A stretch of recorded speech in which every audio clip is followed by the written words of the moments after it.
Welcome back. You're watching Focus on Africa. Now, we all know it's a deadly vice, but smoking, it can be expensive as well, especially in Mauritius, Africa's most expensive country to light up, with one pack alone costing a smoker $6. The island nation joins Turkey, Brazil, and the Netherlands in passing strict tobacco control laws, aiming to stub out the deadly habit. So how did Mauritius achieve this? Well, it gradually implemented 6 key measures by the World Health Organization aimed at making tobacco use and related deaths go up in smoke. Other countries that are slowly following suit are Ethiopia and Madagascar. Now let's dig a bit deeper into this. The control measures include monitoring tobacco use and prevention policies, establishing measures that protect people from tobacco smoke and that help them to quit, ensure warning about the dangers of tobacco, enforce bans on tobacco advertising, promotion and sponsorship, and lastly, raise taxes on tobacco. Now, all these measures are partly implemented in all countries, but a hike in taxes, not so much. In fact, other than Mauritius, tax hikes on tobacco products have only been implemented in Madagascar and Morocco. It's the least achieved tobacco control measure by African governments, yet researchers believe that a hike in prices will discourage people from buying these products. If countries fail to impose holistic measures to reduce the number of people hooked to some type of tobacco product, there could be as many as 50 million smokers by 2025 in Africa alone. Well, we're now joined by Dr. Kerstin Schotte, who's a medical officer at the World Health Organization No Tobacco Unit. She's joining us from Geneva, Switzerland. Dr. Schotte, thanks for speaking with us. Let's immediately reflect on some of those statistics. And Mauritius is interesting. They're leading the way in the fight against tobacco. Apart from raising taxes on tobacco products, what else are they getting right? Yes, thanks, Wahiga. Yeah, Mauritius is a great example, and we really want to congratulate the government on this achievement. So Mauritius is doing all the measures right that you mentioned. They monitor tobacco use in their country.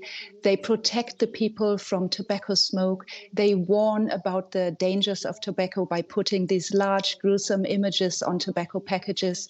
They enforce bans on tobacco advertising, promotion, and sponsorship. And last but really not least, they have raised taxes on tobacco so that these products have become less affordable in the country. So they're doing everything right. Dr. Schotte, let me also bring in Akinbode Oluwafemi, who's the board chairperson of the Africa Tobacco Control Alliance, into this conversation. Mr. Oluwafemi, I trust you can hear me. If taxes are raised on these tobacco products, especially in countries like Malawi and Zimbabwe, what does this mean for the tobacco farmers? It could affect their prospects. You know, over the years we've understood that tobacco companies always raise this fear that when you raise taxes on tobacco products, it's going to affect farmers. But when you study the tobacco business carefully, you find out that tobacco farmers receive significantly very low, insignificant amount of funds, and that of those countries, particularly the 2 countries that you mentioned, when you look at their economy, their overdependence on tobacco, particularly tobacco growing, has affected those countries in terms of their GDP and their income. And so what we keep saying is that when you raise taxes on tobacco products, governments around the world are going to have more revenue, and they'll be able to have money even to treat and attend to some of the health problems that smoking causes. So both Malawi and Zimbabwe can also use that revenue to look for alternative crops or alternative economy that we've exported some that will grow their GDP much more.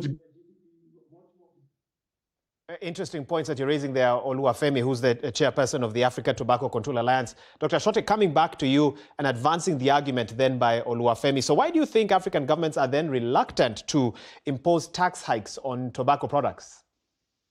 Yes, so I want to echo what we just heard, that the tobacco industry is intimidating governments, and unfortunately, very often they are successful at doing this. For example, by blowing up their economic importance. They intimidate governments by saying, if you raise tobacco taxes, you will have a lot of illicit trade, a lot of smuggling, while our data show that this is not the case. On the contrary, it really helps governments raise national resources that then can be used to prevent more tobacco use in the countries.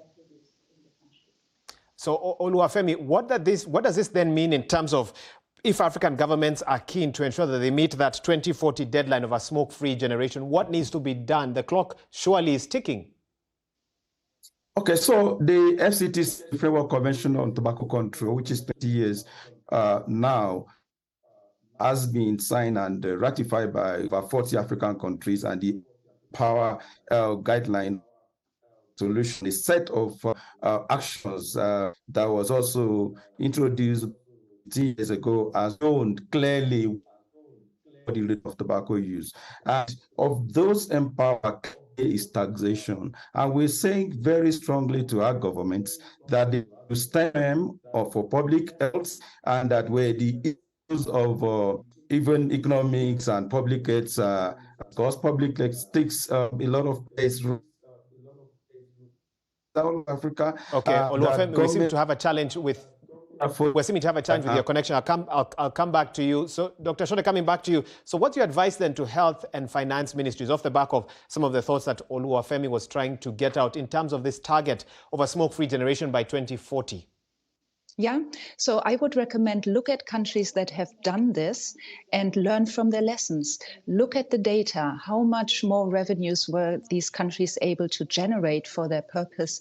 And how did tobacco use decrease over time? And that is so helpful for the population to prevent tobacco use increasing in Africa.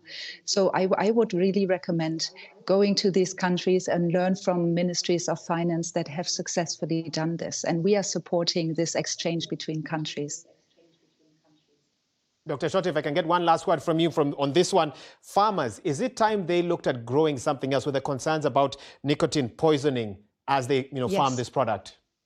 Yes, we know that 4 million hectares of fertile land are used around the world to grow tobacco, which is a deadly product. It depletes the soils, It uses so much water, it doesn't feed people. So yes, we would like tobacco farmers to switch to more sustainable crops. And we have shown this year that it works. We'll have to leave it there. Dr. Kerstin Shorteh, thank you for joining us together with Akinbode Oluwafemi. Now,